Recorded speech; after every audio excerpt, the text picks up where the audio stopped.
بسم اللہ الرحمن الرحیم۔ السلام علیکم ششم کلاس، میں آپ کی ٹیچر سیدہ مہناز۔ اردو کا سبق نمبر 8 سو ملک اور تلیفر کے عنوان سے آج ہم پڑھنے جا رہے ہیں۔ یہ ایک لوک کہانی ہے۔ کہانیاں کئی قسم کی ہوتی ہیں، ان میں سے ایک لوک کہانی ہے۔ لوک کہانی اسے کہتے ہیں جو صدیوں سینہ بہ سینہ چلتی رہتی ہیں اور یوں ہر دور میں یہ زندہ رہتی ہیں اور کسی نہ کسی سبق کے لیے لوگ سینہ بہ سینہ دوسرے کو پہنچاتے ہیں۔ یعنی ایسی کہانیاں اس لیے بنائی جاتی ہیں اور دوسروں کو سنائی جاتی ہیں تاکہ اس سے ایک جذبہ اور امید یا کوئی ایک سبق سکھانے کے لیے ان کہانیوں کو دوسروں کو سنایا جاتا ہے یا بنایا جاتا ہے اور عزم اور جذبہ ابھارا جاتا ہے۔ اس سبق میں اس لوک کہانی سے جو ہم سبق سیکھتے ہیں وہ ہے مشکل وقت میں پریشان ہو کر کبھی بھی ہمت نہیں ہارنی چاہیے، بلکہ دانش مندی سے کام لیتے ہوئے اس کا حل تلاش کرنا چاہیے۔ مایوسی تو ویسے بھی ہمارے دین میں کفر ہے۔ مایوس ہو جانا، نا امید ہو جانا، دل چھوڑ دینا، یہ تو مردگی کی علامت ہے۔ ایک خاص طور پر بحیثیت مسلمان ہمیں امید کا دامن کسی بھی مشکل میں کبھی بھی نہیں چھوڑنا چاہیے۔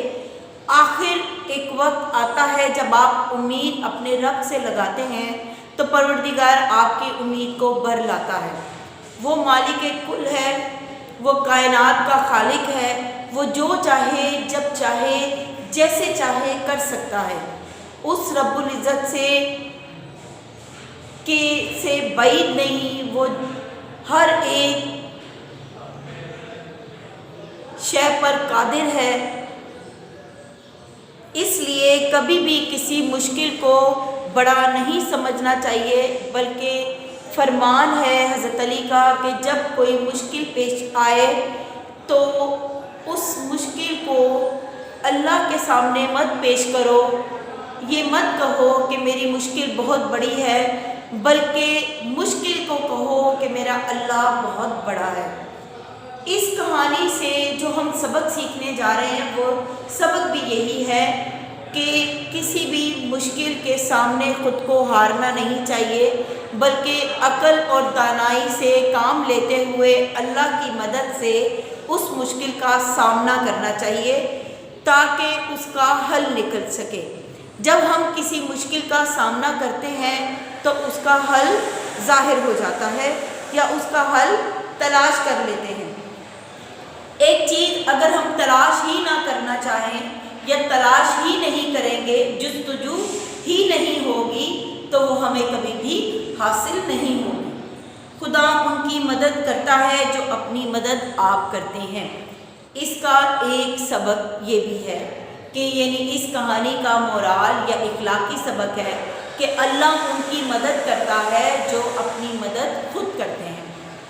اگر آپ میں پھر وہی بات کہ اللہ تعالیٰ آپ کا مددگار بن جاتا ہے، اگر اللہ آپ کا مددگار ہے تو اس کا مطلب ہے کہ آپ کو دنیا میں کسی اور قوت، کسی اور طاقت، کسی اور چیز کی ضرورت ہی نہیں۔ جب رب العزت جیسی بڑی ذات، اس سے بڑا تو طاقتور ہی کوئی نہیں، جب وہ آپ کے ساتھ ہے، وہ آپ کا مددگار ہے، تو پھر آپ کو کسی اور کی مدد کی ضرورت ہی نہیں۔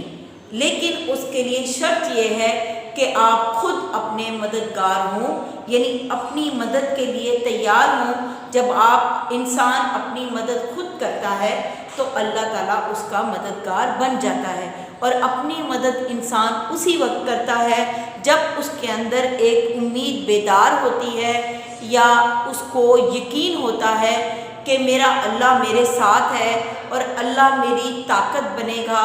میں اپنے رب سے امید لگائے ہوئے ہوں اس امید کو اپنی طاقت بنا کر آپ اپنی مدد کریں تو اللہ آپ کا معاون و مددگار ہوگا۔ اس کے بعد اس سبق میں جو مشکل الفاظ ہیں پہلے ہم وہ دہرا لیتے ہیں۔ مطیع، فرما بردار، خراج، یہ وہ رقم ہوتی ہے جو فاتح یعنی فتح پانے والے ملک کو یا فتح پانے والی فوج کو جو ہار جانے والی مفتوح یعنی کہ جس نے شکست کھائی ہو وہ یہ رقم ادا کرے، فتح پانے والی فوج کو اسے خراج کہتے ہیں۔ وہ رقم خراج کہلاتی ہے جو فاتح حاصل کرتا ہے مفتوح سے۔ پڑاؤ ڈالنا، قافلے یا فوج کا کسی جگہ پر ٹھہراؤ یا رکنا، ملتوی کرنا، ٹھہرنا، روک دینا، آگے کر دینا، ترک کرنا، چھوڑ دینا، فراست، عقل مندی، دانائی، پسپا ہونا، شکست کھانا، چاروں ناچار، مجبوراً نہ چاہتے ہوئے، ناول، ناواقف۔ مطبخ باورچی خانے کو کہتے ہیں، یہ بڑی دقیق اردو میں اس کو استعمال کیا جاتا ہے۔ آہوزاری، رونا دھونا، آن کی آن، فوراً ہی، فوری طور پہ، سرپٹ، تیز رفتار، چنگل، قید، قبضہ، گرفت، آغاز، ابتدا، شروع، پشت، پیٹھ، شجاعت، بہادری، مہارت، فن، کمال، مافوق الفطرت، بزرگ یا معتبر۔ ایسی چیز مافوق الفطرت کا مطلب یہ بھی جو کہ دوسری جو فطرتاً انسانوں میں جو چیز پائی جاتی ہے اس سے ہٹ کر کسی شے یا کسی چیز یا کسی انسان میں خصوصیات موجود ہوں تو اسے مافوق الفطرت یعنی فطرت سے ہٹ کر جانا جاتا ہے یا مافوق الفطرت کہا جاتا ہے۔ یہ سبق آپ اس کا عنوان پڑھ رہے ہوں گے، سو ملک اور تلیفر۔ اب ہم اس کے کردار کی جو اس کے کریکٹرز ہیں اس کے کرداروں کی طرف آتے ہیں۔ اس میں چند کردار ہیں جس میں سے ایک سو ملک ہے۔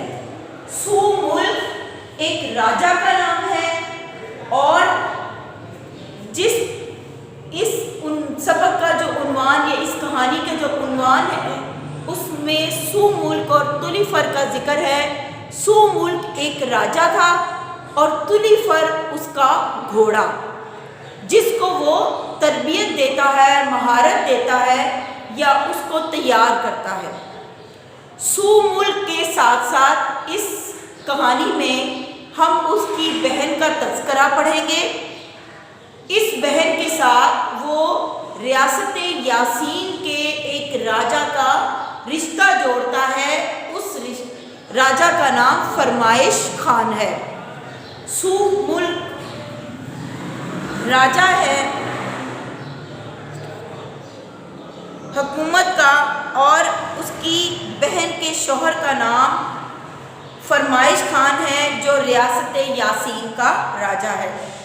پھر اس میں ذکر منگولوں کا ہے جو کہ حملہ آور ہیں، یعنی حملہ کرنے والے ہیں، ان کے مخالف ہیں جو حملہ کر دیتے ہیں سو ملک کے بہنوئی یعنی راجا فرمائش پر، اور سو ملک اس کی مدد کے لیے جاتا ہے۔ ان منگولوں کے راجا کا اس میں تذکرہ ہے۔ ان چند کرداروں کے علاوہ اس کہانی میں اور زیادہ کسی کا ذکر نہیں ہے، صرف سو ملک جو ایک راجا ہے، تلیفر ایک گھوڑا ہے اور اس کے بہن کے شوہر یعنی اس کے بہنوئی جو کہ خود بھی کسی اور ریاست کا راجا ہے، اس پر جو حملہ آور ہیں وہ منگول ہیں ان منگولوں کے خلاف سو ملک کی حکمت عملی، اس کی دانائی اور اس نے کس طریقے سے اپنے بہنوئی کو بچایا، اور اس کے بعد وہ خود جس مشکل کا شکار ہوا اس نے اس مشکل کو بھی کس طرح اس کے لیے حل تلاش کیا اور فتح یاب ہوا، اور پھر اس نے یہ سبق دیا کہ کس طرح کسی مشکل میں پھنس جاؤ تو کبھی بھی ناکامی کا مت سوچو بلکہ اس کا حل تلاش کرو۔ اب ہم اس کہانی کو پڑھتے ہیں۔ اس کہانی میں سینہ بسینہ منتقل ہونے والی کہانیاں لوک کہانیاں کہلاتی ہیں۔ یہ کہانیاں صدیوں کا سفر نسل در نسل طے کرتے ہوئے نئی نسل تک پہنچتی ہیں۔ یہ بھی ایسی ہی ایک کہانی ہے۔ گلگت پر ایک راجہ حکومت کرتا تھا۔ اب یہاں پر آپ نوٹ کریں گے کہ یہ گلگت کے راجہ کی کہانی ہے جس کا نام سو ملک تھا۔ سو ملک بڑا ہی بہادر اور عقل مند تھا۔ اس کی ایک بہن تھی جس کی ذہانت اور خوبصورتی کے چرچے کئی ریاستوں تک پھیلے ہوئے تھے۔ کئی راجہ اور شہزادے اس سے شادی کے خواہش مند تھے۔ جو ہی ریاست یاسین کے راجہ فرمائش خان کی طرف سے رشتہ آیا تو سو ملک انکار نہ کر سکا، کیونکہ فرمائش خان بھی سو ملک کی طرح بہادر اور طاقتور راجہ تھا۔ کہتے ہیں کہ اس زمانے میں منگول سپاہ بدخشاں سے ان علاقوں پر لشکر کشی کرتے رہتے تھے۔ کئی ریاستوں کے راجہ ان کے مطیع تھے، یعنی ان کے فرما بردار تھے۔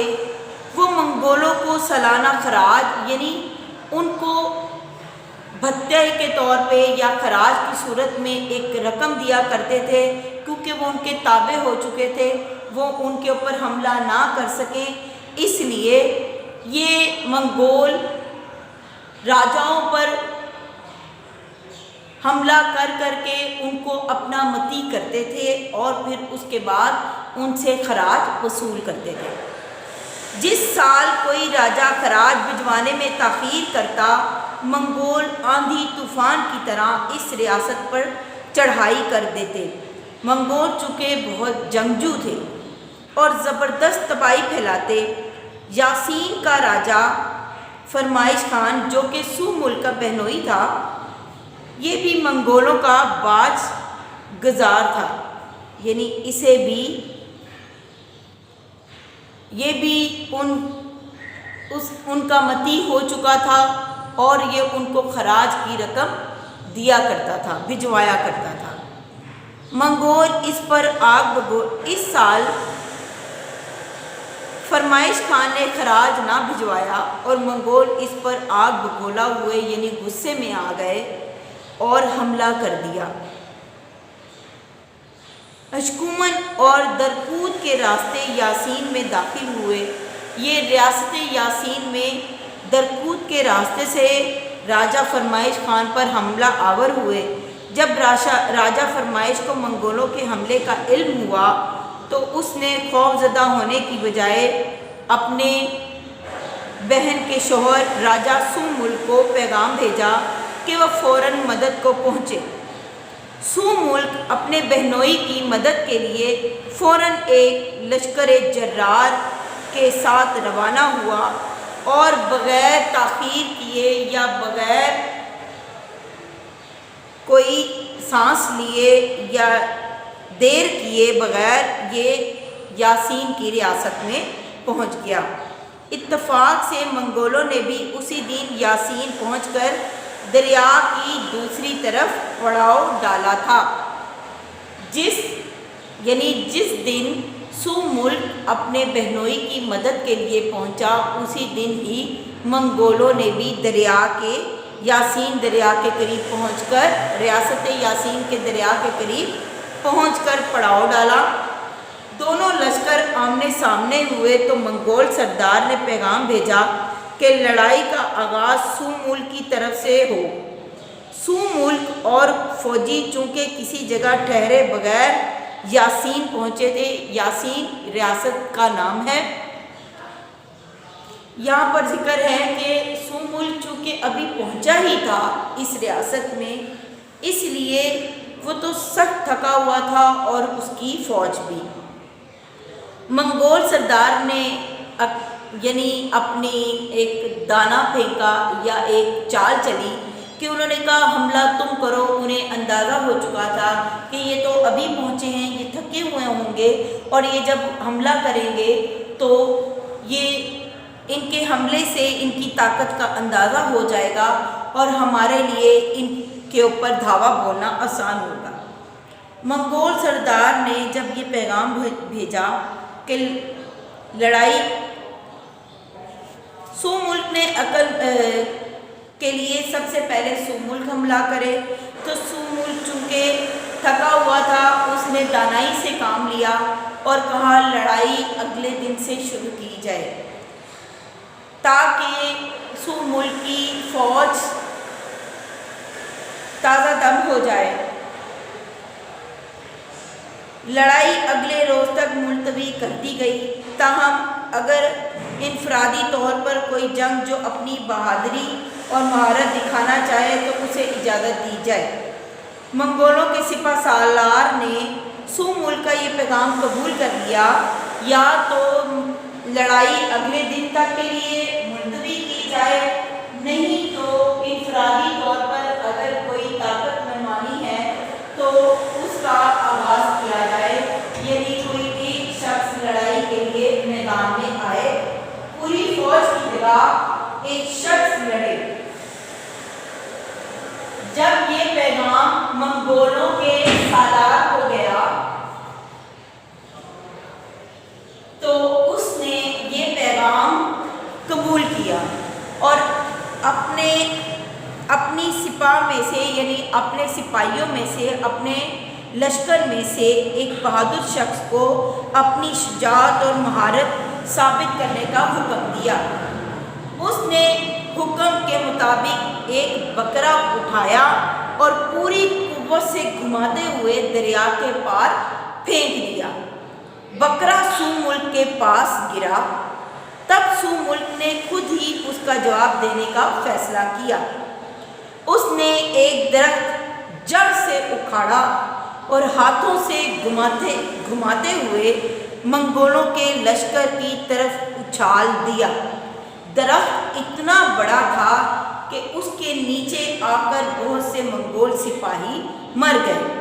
راجہ سو ملک کی بہادری کا یہ مظاہرہ دیکھ کر منگولوں کا حوصلہ جواب دے گیا اور وہ جنگ کا ارادہ ترک کر کے راتوں رات واپس چلے گئے۔ سو ملک فارغ ہوا یا فراست سے سمجھ گیا، اپنی دانائی سے سمجھ گیا کہ دشمن نے شکست قبول کر لی ہے۔ اس نے فوراً اپنے لشکر کو منگولوں کے تعاقب کا حکم دیا کہ ان کا پیچھا کیا جائے۔ اس کے سپاہیوں نے تیزی سے منگولوں کا پیچھا کیا اور درکوت تک ان کا پیچھا کرتے چلے گئے۔ وہاں دونوں فوجوں کا آمنا سامنا ہوا۔ بدقسمتی سے لڑائی کے دوران سو ملک گھوڑے سے گر گیا۔ جب اس کی فوج نے راجا کو گھوڑے پر نہ پایا تو ہمت ہار بیٹھی اور پسپا ہو کر یا شکست کھا کر گلگت کی طرف بھاگ نکلی۔ یعنی جیسے ہی انہوں نے اس وقت یہ رواج تھا کہ عموماً جنگ میں اگر بادشاہ مفتوح ہو جاتا، گر جاتا، مار دیا جاتا تو اس کی فوج بھی شکست مان لیتی، ہتھیار پھینک دیتی تھی۔ اس طرح سو ملک کے گرنے نیچے زمین پہ گر جانے، گھوڑے سے نیچے گر جانے پر اس کی فوج جو تھی وہ واپس گلگت کی طرف بھاگ نکلی۔ راجہ سوملک گرفتار ہو کر بدخشاں پہنچ گیا، یعنی منگول اسے اپنے ساتھ بدخشاں لے گئے۔ چونکہ تہذیب و شائستگی سے یہ لوگ ناواقف تھے، لہذا انہوں نے بادشاہ کے شایانِ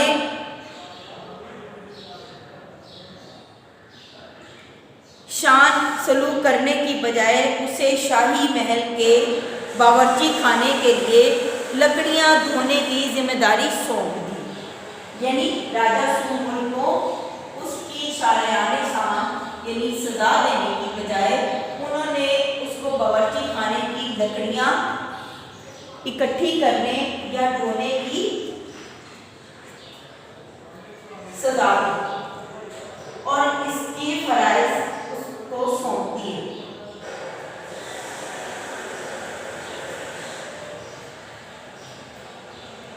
ایک روز سوملک اور ملازموں کے ساتھ جنگل میں لکڑیاں کاٹ رہا تھا۔ اچانک اس کی نظر مرے ہوئے کسی جانور کے سر پر پڑی۔ سوملک نے آہوازاری شروع کر دی، یعنی رونا دھونا شروع کر دیا، اور وہ روتا اور بڑبڑاتا جا رہا تھا کہ میں کوئی عام شخص نہیں ہوں، گلگت کا راجا ہوں، اور صرف میں جانتا ہوں کہ یہ تلیفر جو جنگل میں پڑا سڑ رہا ہے۔ منگولوں کی نظر میں تلیفر گھوڑا نما ایک بہت طاقتور جانور تھا اور عام شخص اس کی شناخت نہیں کر سکتا تھا۔ وہ تلیفر کو مافوق الفطرت یعنی ایک بزرگ جانور سمجھتے تھے۔ جیسے ہی راجہ سوملک کی بڑبڑاہٹ کی خبر منگولوں کے بادشاہ تاج مغل تک پہنچی، اس نے سوملک کو طلب کیا اور دریافت کیا، کیا تم تلیفر کو پہچان سکتے ہو؟ آپ نے دیکھا اس پیراگراف میں ہمیں پتہ چلا کہ سوملک راجہ اتنا عقل مند تھا کہ اس نے کچھ عرصہ ان منگولوں کے ساتھ، بھلے ہی وہ لکڑیوں کا کام کر رہا تھا، کاٹتا تھا لکڑیاں اور اکٹھی کرتا تھا، لیکن وہ ان کی کمزوری جان گیا۔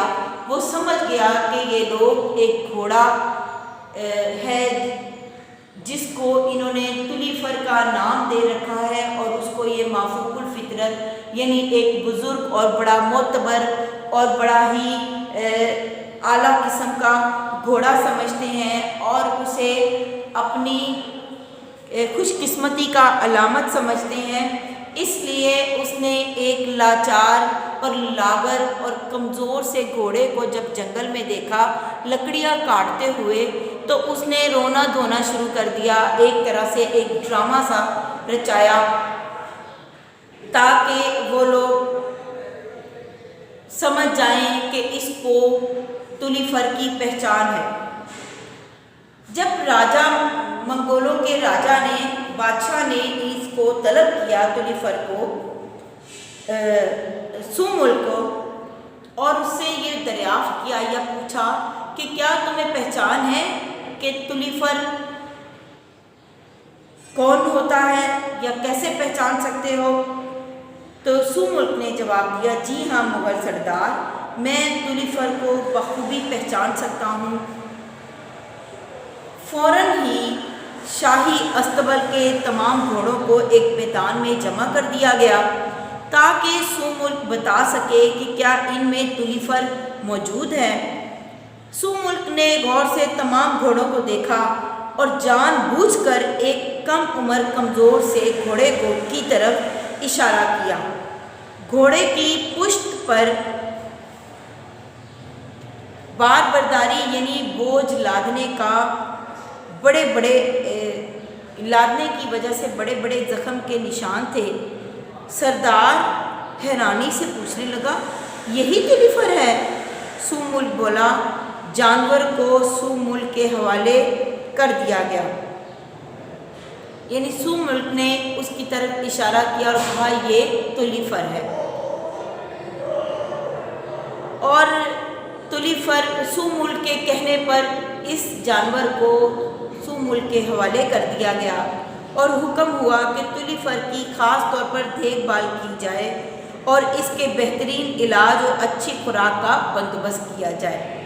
سو ملک نے چند ہی دن میں تلیفر کو اس قابل یعنی اس لاغر گھوڑے کو، اس کمزور اور زخمی گھوڑے کو اس قابل بنا دیا کہ وہ ایک دن میں بدخشاں سے ہندوستان یعنی ایک جگہ سے دوسری جگہ جا کر واپس آ سکے۔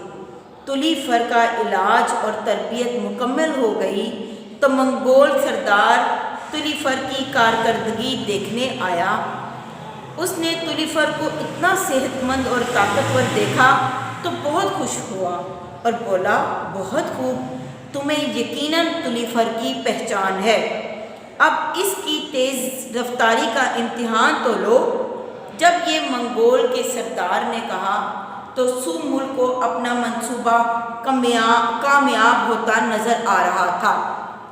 وہ تلیفر پر سوار ہو کر تاج مغل کے سامنے حاضر ہوا اور سو ملک نے کہا، اے منگول سردار، تم نے مجھے اپنا غلام بنا رکھا، میں گلگت کا راجہ ہو کر بھی تمہارے مطبخ کے لیے لکڑیاں یا باورچی خانے کے لیے لکڑیاں کاٹتا اور دھوتا رہا۔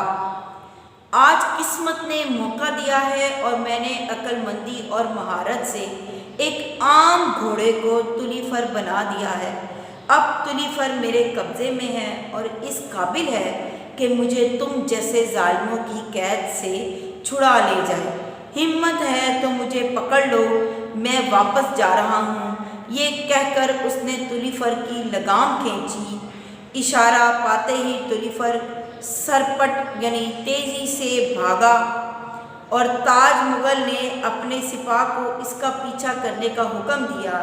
فوراً ہی تیز رفتار گھوڑ سوار اس تعاقب میں نکلے، مگر ان کی تیز رفتاری تلیفر کا مقابلہ نہ کر سکے، یعنی اس گھوڑے کا مقابلہ نہ کر سکے جو راجہ سو ملک نے تربیت کر رکھا تھا یا سدھار رکھا تھا۔ چاروں ناچار سوار ناکام واپس لوٹ آئے۔ اسی طرح سو ملک اپنی ذہانت، بہادری اور شاہ سواری میں مہارت کے زور پر منگولوں جیسی وحشی قوم کے چنگل سے آزاد ہو گیا۔ آپ نے دیکھا کہ دانائی بہترین حکمت عملی ہے۔ اس دانائی اور سمجھداری سے اور اپنی ہمت کو نہ ہارنے کے بلبوتے پہ سو ملک نے کس طرح منگول کے سردار کو سامنے آ کر ایک گھوڑے کو تربیت دے کر اور اس کو للکارا اور اس کے سامنے واپس اپنے ملک آزاد ہو کر چلا گیا۔ اس نے اکیلے ہی اس کی تمام سپاہ کو، تمام لشکر کو، تمام سپاہیوں کو شکست دی، صرف اور صرف اپنی طاقت اور دانائی اور حکمت کے بلبوتے پر۔ اس طرح ہم نے سیکھا ایک لوک کہانی سے کہ کس طرح انسان کو کبھی بھی ہمت نہیں ہارنی چاہیے اور طاقتور سے طاقتور کے سامنے بھی خود کو کمزور نہیں سمجھنا چاہیے۔ جب مدد خدا شامل ہو تو آپ کو کوئی دنیا کی طاقت ہرا نہیں سکتی، اور ہمیشہ پر امید رہنا چاہیے اور آنے والی ہر مشکل کا سامنا خندہ پیشانی کے ساتھ کرنا چاہیے۔ یہ ایک لوک کہانی تھی جس کے چند کردار تھے، جس میں راجہ سو ملک جو کہ گلگت کا راجہ تھا اور اس کا بہنوئی راجہ فرمائش خان، جس کی مدد کی خاطر سو ملک ریاست یاسین میں منگولوں کے ساتھ مقابلہ کرنے کے لیے جاتا ہے اور وہاں پر اچانک ہی منگول سے لڑائی کے دوران اپنے گھوڑے سے نیچے گر جاتا ہے، اور پھر وہ لوگ اس کو قید کر کے اس کو اپنے باورچی خانے کے لیے لکڑیاں کاٹنے اور ڈھونے کے لیے استعمال کرتے ہیں، یا اس کو یہ کام دے دیتے ہیں۔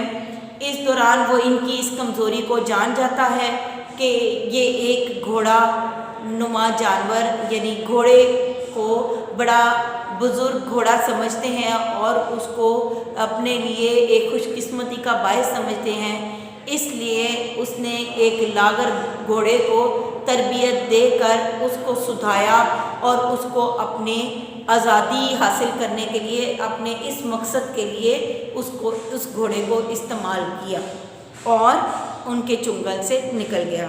اب ہم آ جاتے ہیں اس سبق کے سوالات کی طرف۔ سوال نمبر 1 ہے، لوک کہانی سے کیا مراد ہے؟ سینہ بسینہ منتقل ہونے والی کہانیوں کو لوک کہانی کہتے ہیں۔ پھر سوال نمبر 2 ہے، راجا سومل میں کون سی 2 خوبیاں پائی جاتی تھیں؟ راجا سومل بہادر ہونے کے ساتھ ساتھ بہت ہی عقل مند بھی تھا۔ پھر تیسرا سوال ہے، سومل نے اپنے بہنوئی کی مدد کیسے کی؟ ایک لشکر جرار کے ساتھ بلا تاخیر روانہ ہوا اور منگول کے ساتھ مقابلہ کیا۔ اس طرح سومل نے اپنے بہنوئی راجہ فرمائش خان کی مدد کی۔ سوال نمبر 4 ہے، حملہ آور کن راستوں سے ہوتے ہوئے ریاست یاسین میں پہنچے؟ تو حملہ آور منگول ریاست یاسین میں اشکمن اور درکوت کے راستے سے داخل ہوئے۔ سوال نمبر 5 ہے، راجا سومل اور منگول سردار کے درمیان لڑائی میں پہل کس نے کی؟ تو راجا سومل اور منگول کے درمیان جو لڑائی ہوئی اس میں منگولوں نے پہل کی اور ان کے ایک سپاہی نے بکرا گھما کر راجا سومل کی طرف پھینکا۔ سوال نمبر 6 ہے، سومل منگولوں کی قید سے کس طرح فرار ہوا؟ سومل اپنی ذہانت، بہادری اور شہ سواری میں مہارت کے زور پر منگولوں جیسی قوم کے چنگل سے آزاد ہوا یا فرار حاصل کیا۔ اس طرح امید کرتی ہوں کہ آپ اس سبق جو کہ ایک لوک کہانی تھی، اس سے آپ نے ایک اخلاقی سبق بھی سیکھا ہوگا اور اس سبق کے مفہوم کو بھی سمجھ گئے ہوں گے۔ شکریہ۔